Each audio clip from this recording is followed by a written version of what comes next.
Wainwright, when the defendant allegedly attacked you, did you try to fight Dash off in any way?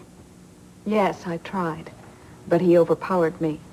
Never. Obviously, he caught me off guard. I couldn't believe it was happening. You couldn't believe what was happening because his behavior was so out of character? Because I said no, and he wouldn't stop. Did you really want him to? Your Honor, I object. Withdrawn. Ms. Wainwright, earlier you characterized your relationship with the defendant prior to the night in question as friendly. Watch out for a trick. That's right. In fact, you so admired and respected Dash Nichols that you even arranged for him to receive a Special Man of the Year award. It was a Distinguished Achievement Award. I stand corrected. Ms. Wainwright, is this accurate in an article that appeared in the Tribune the day of the awards ceremony? Dash Nichols cares for the environment as one would care for a child, with compassion, courage, unconditional commitment, and unquestioned affection. We honor him with this award, as his dedication and reverence for humanity honors all of us. Accurate? Accurate. Well, that's some tribute, Miss Wainwright. That's how I felt at the time. Was that before or after you went to his apartment one rainy afternoon and seduced him that first time you made love? That's not how it Your happened. Honor, I object. Counsel is leading, not to say badgering, the witness. I demand that counsel's last question be stricken from the record. Objection sustained. I withdraw the question. I have no further questions. Redirect. I have no questions of this witness, Your Honor. The witness may step down.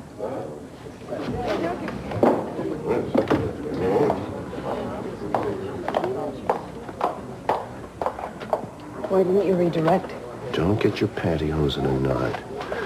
Wait and see what happens when I call Daddy Dearest to the stand. Mr. Nichols, your son's medical leave of absence in his junior year in college was due to a nervous breakdown, was it not? I object, Your Honor. My client's prior medical history has no bearing on this case.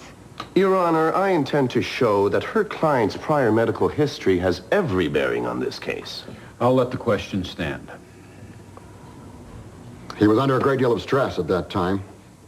Pre-med, midterm exams. Unrequited love? Isn't it true that your son became fixated with one of his female professors? It was a harmless crush. Harmless?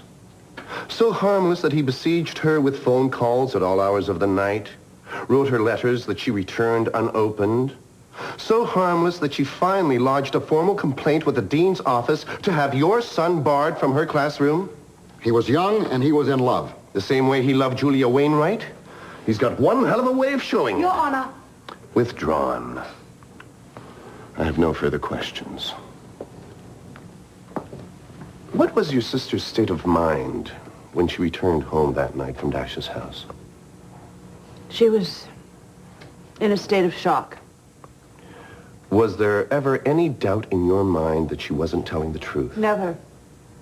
Julia's one of the few people, make that the only person I know who is constitutionally incapable of telling a lie. She said she was raped, she was raped. Detective Watts, you're familiar with the doctor's report. What were his findings when he examined Julia that evening?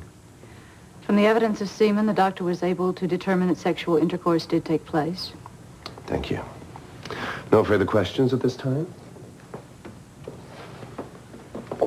Were there any indications of violence on Julia's body?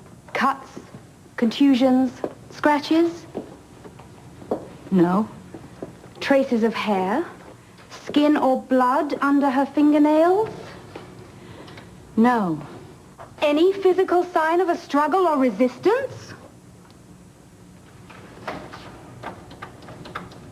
No.